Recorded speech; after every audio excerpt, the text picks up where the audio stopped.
நோயியல் உடற்கூறியலில் நிபுணத்துவம் பெற்ற உலகின் மிகச்சிறந்த மருத்துவர் சிட்னி கோப்லண்ட் அவர்களுடைய வாழ்க்கை வரலாறு தான் நம்ம இந்த வீடியோவில் பார்க்க போகிறோம். 1849 டிசம்பர் 3 அன்னைக்கு இங்கிலாந்தோடைய லண்டனில் இருக்கிற ஸ்ட்ராட்டமில் பிறக்கிறார் சிட்னி கோப்லண்ட். இவருடைய அப்பாவான வில்லியம் நியூட்டன் கோப்லண்ட் ஒரு மெர்ச்சன்ட், அதாவது வணிகராக இருந்திருக்கிறாங்க. இதனால் இவருடைய குடும்பம் ஒரு வசதியான குடும்பமாக வாழ்ந்து வந்திருக்கிறாங்க. குடும்ப வசதியின் காரணமாக சிட்னி கோப்லண்டுடைய குழந்தை பருவமானது மிகவும் மகிழ்ச்சியானதாக இருந்து வந்தது. இந்த நிலையில் கரெக்டாக 1855ஆம் ஆண்டுடைய ஆரம்ப காலகட்டத்தில் சிட்னி கோப்லண்டுக்கு 5 வயசு இருக்கும்போது, அதாவது சிட்னி கோப்லண்ட் டிசம்பரில் பிறந்திருந்தனால 1855ஆம் ஆண்டுடைய ஆரம்ப காலகட்டத்தில் சிட்னி கோப்லண்டுக்கு 5 வயசு இருந்தது.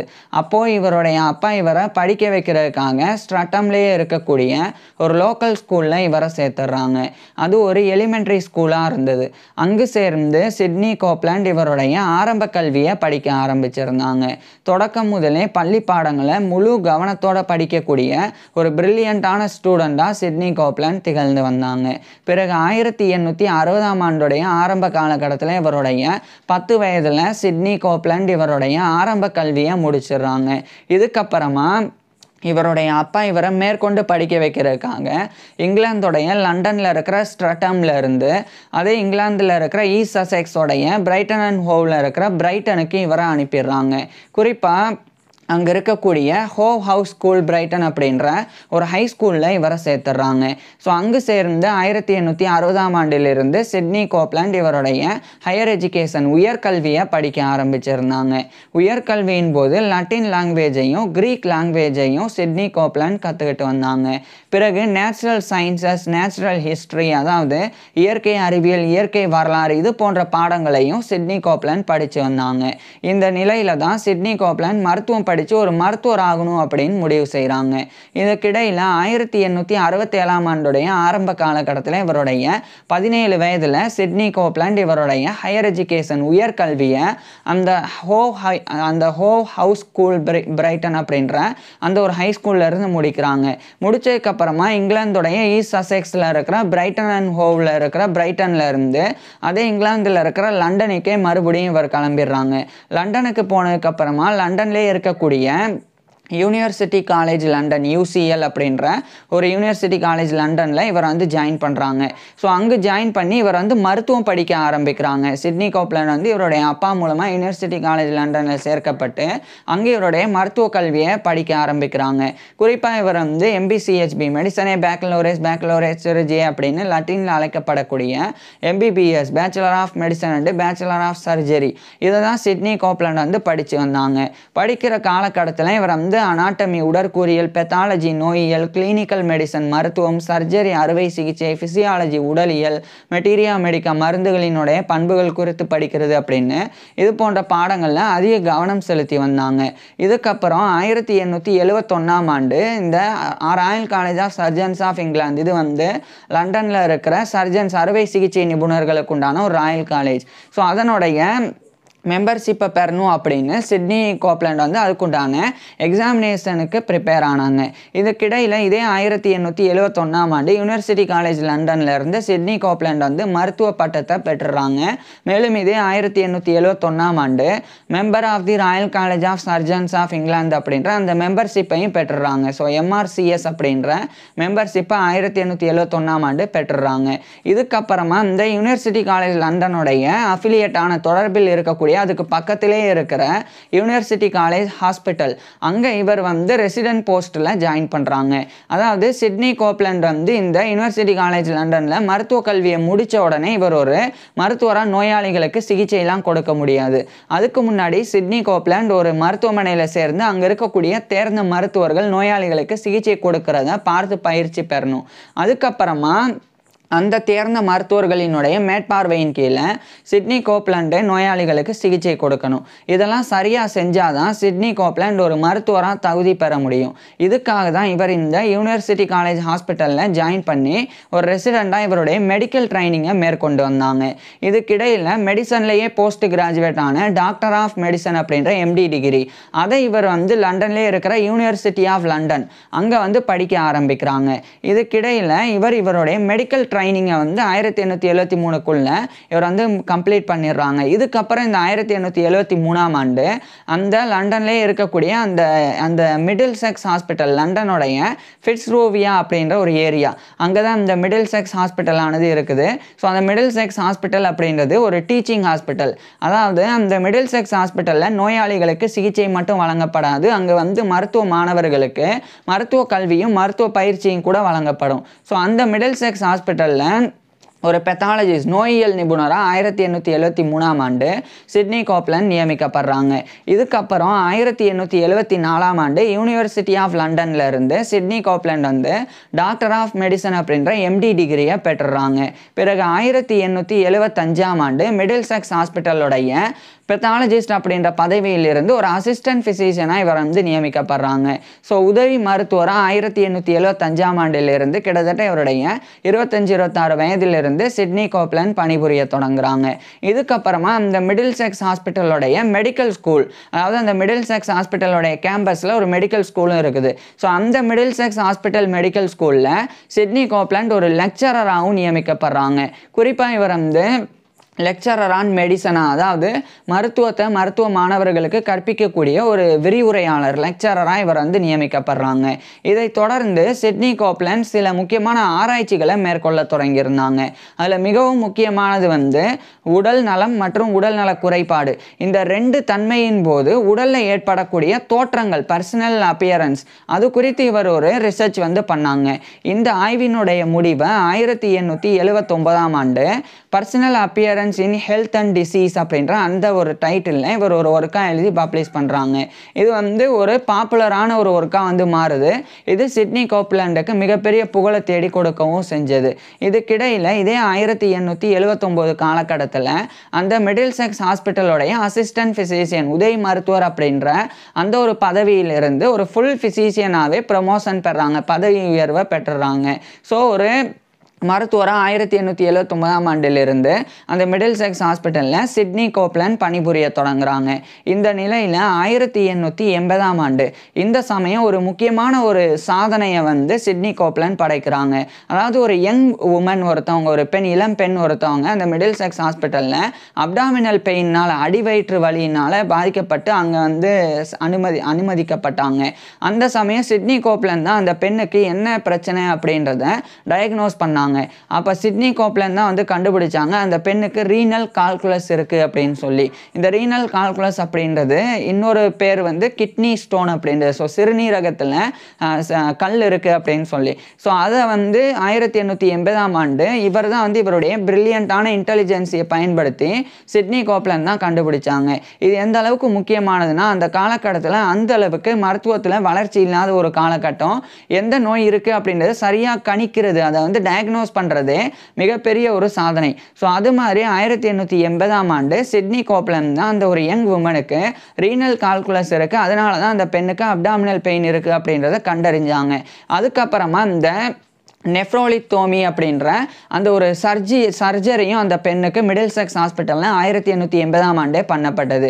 இது என்ன நெஃப்ரோலோட்டோமி அப்படின்னா, இந்த நெஃப்ரோலோத்தோட்டோமி அப்படின்றது வந்து ஒரு சர்ஜிக்கல் ப்ரொசீஜர். அதாவது சிறுநீரக கல்லை, கிட்னி ஸ்டோனை நீக்கிறதுக்காக பண்ணக்கூடிய ஒரு அறுவை சிகிச்சை, ஒரு சர்ஜிக்கல் ப்ரொசீஜர் தான் இந்த நெஃப்ரோலோத்தோட்டோமி அப்படின்னு சொல்லி அழைக்கப்படும். இது வந்து யூரோலோத்தோட்டோமி அப்படின்னும் அழைக்கப்படும். அதுக்கப்புறம் கிட்னி ஸ்டோன் சர்ஜரி அப்படின்னும் அழைக்கப்படும். ஸோ இது 1880ஆம் ஆண்டு மிடில் செக்ஸ் ஹாஸ்பிட்டலில் முதல் முறை வந்து பண்ணுறாங்க.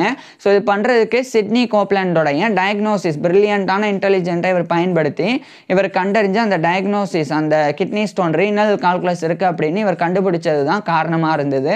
ஸோ இதனாலேயே இவர் வந்து கிட்னி சோப்லாண்ட் அப்படின்னு ஒரு பட்டப்பெயர் வச்சு அழைக்கப்பட்டாங்க. ஸோ அந்த அளவுக்கு சிட்னி கோப்லாண்ட் வந்து ஒரு மிகப்பெரிய அளவில் கௌரவத்தை வந்து பெற்றாங்க. மேலும் இதே 1880ஆம் ஆண்டு Royal college of Physicians of London, இது வந்து இங்கிலாந்துடைய லண்டனில் இருக்கிற ஃபிசிஷியன்ஸ், மருத்துவர்களுக்கு உண்டான ராயல் காலேஜ், அதனுடைய ஒரு ஃபெல்லோவாக இவர் வந்து தேர்ந்தெடுக்கப்படுறாங்க. So fellow of the Royal college of physicians, FRCP அப்படின்ற இந்த ஒரு பட்டத்தை, கௌரவத்தை 1880ஆம் ஆண்டு சிட்னி கோப்லண்ட் பெறாங்க. மேலும் இதே 1880ஆம் ஆண்டு பெஸ்ஸி பாட்டர் அப்படின்ற ஒரு பெண்ணை சிட்னி கோப்லண்ட் வந்து கிட்டத்தட்ட இவருடைய 30-31 வயதில் திருமணம் பண்ணுறாங்க. இவருடைய திருமணமானது இங்கிலாந்துடைய சமர்செட்டில் இருக்கிற பேத் அங்கே தான் வந்து நடந்தது. இதுக்கப்புறம் மறுபடியும் இவர் வந்து லண்டனுக்கு இவருடைய மனைவியான பெசி பாட்டர் கோப்லாண்ட் அவங்கள வந்து அழைச்சிட்டு சிட்னி கோப்லாண்ட் வந்துடுறாங்க. இந்த நிலையில தான் 1881ஆம் ஆண்டு அந்த ராயல் காலேஜ் ஆஃப் ஃபிசிசியன்ஸ், இவர் ஃபெல்லோவாக தேர்ந்தெடுக்கப்பட்ட ராயல் காலேஜ் ஆஃப் ஃபிசிசியன்ஸ் அதனுடைய ஒரு கோல்ட்ஸ்டோனியன் லெக்சரராக இவர் வந்து நியமிக்கப்படுறாங்க. அதாவது தியோடர் கோல்ட்ஸ்டோன் அப்படின்னு ஒரு மருத்துவர்.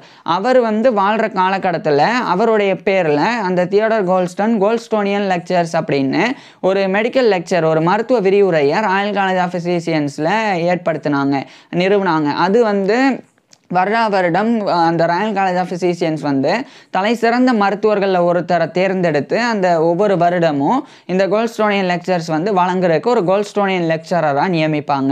அது மாதிரி 1881ஆம் ஆண்டு சிட்னி கோப்லாண்ட் தான் ஒரு கோல்ட்ஸ்டோனியன் லெக்சரராக நியமிக்கப்பட்டாங்க. ஸோ இவர் வந்து அனீமியா, ரத்த சோகை குறித்த விரிவுரையை இவர் வந்து கோல்ட்ஸ்டோனியன் லெக்சர்ஸாக கொடுத்தாங்க.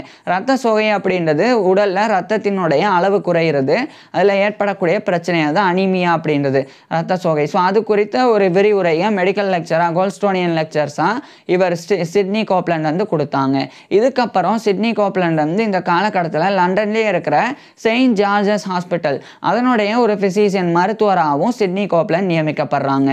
இதுக்கப்புறமா சிட்னி கோப்லாண்ட் வந்து கூடுதலாக பல்வேறு விதமான ஆய்வுகளை மேற்கொள்ள தொடங்குறாங்க. இந்த நிலையில் சிட்னி கோப்லாண்ட் மிக முக்கியமான ஒரு இதில் வந்து ஜாயின் பண்ணாங்க. அதாவது இந்த காலகட்டத்தில் ஸ்மால் பாக்ஸ், பெரியம்மை அப்படின்றது மிகப்பெரிய அளவில் பாதிப்பை ஏற்படுத்தக்கூடிய ஒரு நோயாக இருந்தது. அதை கட்டுப்படுத்துறதுக்கு உண்டான வேக்சினேஷன், அந்த தடுப்பூசி, அது வந்து மிகப்பெரிய அளவில் மக்கள் மத்தியில் வந்து அதை விழிப்புணர்வை ஏற்படுத்தி அந்த தடுப்பூசி எடுத்துக்கிறதுக்கு உண்டான சில கமிஷன்ஸ் எல்லாமே கூட உருவாக்கப்பட்டு வந்தது. ஸோ இது மாதிரி ஒரு பக்கம் நடந்துட்டுருக்க சிட்னி கோப்லாண்டும் அந்த ஸ்மால் பாக்ஸ் குறித்து அந்த ஆய்வுகளை மேற்கொள்ள தொடங்கியிருந்தாங்க.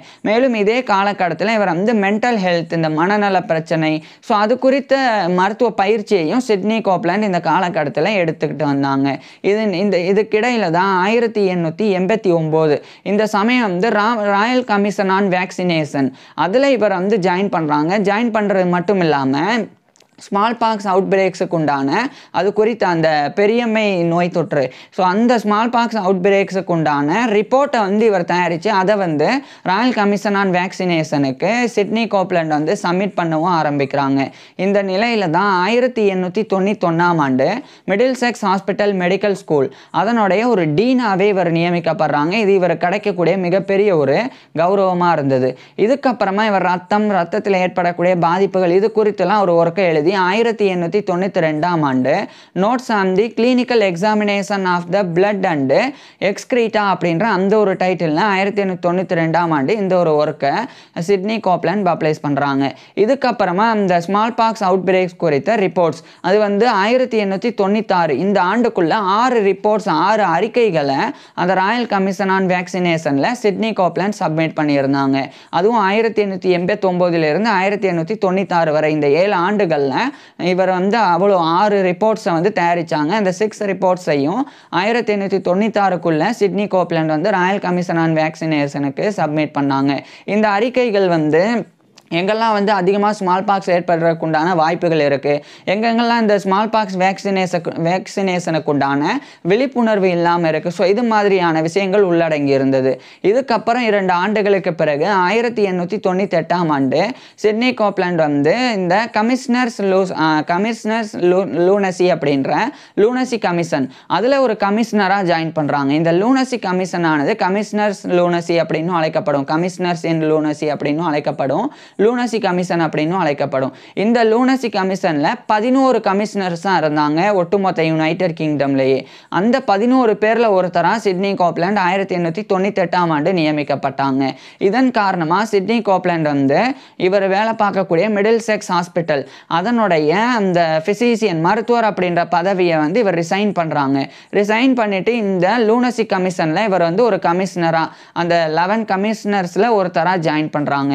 இவங்களுடைய பணியாக இருந்தது வந்து இந்த மனநல காப்பகங்கள் அங்கே வந்து மேற்பார்வையிடுறது, அங்கே இருக்கக்கூடிய மனநல நோயாளிகளினுடைய வெல்ஃபேர் அதை வந்து சரியாக வந்து அந்த மனநல நோயாளிகளுக்கு வந்து மனநோயாளிகளுக்கு வழங்கப்படுதா, ஸோ அது குறித்து மேற்பார்வையிடுறதுக்கும் இந்த லூனசி கமிஷன் இருந்தது. அதில் ஒரு கமிஷனராக சிட்னி கோப்லண்ட் பணிபுரிஞ்சு வந்தாங்க. இதுக்கிடையில் இவர் வந்து ரத்தத்தில் ஏற்படக்கூடிய சில நோய்கள் அது குறித்து சில ஆய்வு முடிவுகளை வெளியிட்டிருந்தாங்க. அது வந்து 1900ஆம் ஆண்டு வில்லியம் ஹென்றி ஆல்சின் அப்படின்ற ஒரு மருத்துவர்னால diseases of the blood by Sidney Coupland அப்படின்ற டைட்டிலில் வெளியிடப்பட்டது. ஸோ இது சிட்னி கோப்லண்டோடைய ஒரு இவர் கிடைக்கக்கூடிய ஒரு அங்கீகாரமாக இருந்தது. இதுக்கப்புறமா லண்டன்லேயே இருக்கிற செயின்ட் ஜேம்ஸஸ் ஹாஸ்பிட்டல் அப்படின்னு இன்னொரு மருத்துவமனை, அது செயின்ட் ஜேம்ஸஸ் டிஸ்பென்சரி அப்படின்னு அழைக்கப்படும். ஸோ அதனுடைய ஒரு ஃபிசிஷியன் மருத்துவராகவும் சிட்னி கோப்லண்ட் நியமிக்கப்படுறாங்க.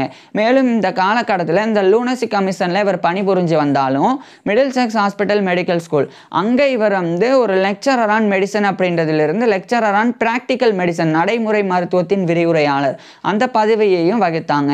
இதுக்கப்புறம் இவருக்கு ரொம்ப ஆர்வம் இருந்தது வந்து பெத்தலாஜிக்கல் அனாட்டமி, நோயியல் உடற்கூறியல் அப்படின்றது. இது வந்து மோர்பிட் அனாட்டமி, அதாவது நோயற்ற உடற்கூறியல் அப்படின்னு அழைக்கப்படும். இப்போ இதை நான் பிரித்து சொல்கிறேன். பெத்தாலஜி அப்படின்றது நோயியல், அதாவது நோய் கிருமிகள், அந்த நோய் கிருமிகள் ஏற்படுத்தக்கூடிய நோயினுடைய தன்மைகள், அதனால் பாதிக்கப்பட்ட உடல் திசுக்கள், இது குறித்து படிக்கிறது பெத்தாலஜி அப்படின்றது நோயியல். அதே சமயம் உடற்கூறியல் அனாட்டமி அப்படின்றது உடல் உறுப்புகளினுடைய ஸ்ட்ரக்சர், கட்டமைப்பு குறித்து படிக்கிறது. உதாரணத்துக்கு இதயம் இருக்குன்னா அந்த இதயத்தினுடைய வடிவம் என்ன, அந்த இதயத்தில் எத்தனை சேம்பர்ஸ் அறைகள் இருக்குது, அந்த இதயத்தில் இருக்கக்கூடிய அந்த கொரோனரி ஆர்டரியோடைய ரூட் என்ன, அதனுடைய தமனிகளினுடைய எண்ணிக்கை, ஸோ இது பற்றிலாம் படிக்கிறது வந்து அந்த மாதிரி ஒட்டுமொத்த உடல் உறுப்புகளினுடைய கட்டமைப்பு குறித்து படிக்கிறது உடற்கூறியல் அனாட்டமி அப்படின்றது. ஸோ இந்த இரண்டும் இணைஞ்சது தான் பெத்தலாஜிக்கல் அனாட்டமி இல்லைன்னா மோர்பிட் அனாட்டமி அப்படின்னு அர்த்தம். அதாவது இப்போ ஒரு உடல் உறுப்பு இருக்குது அப்படின்னா அந்த உடல் உறுப்பானது நோயுற்ற பிறகு, அது வந்து பாதிக்கப்பட்ட பிறகு அது வந்து எப்படி இருக்குது.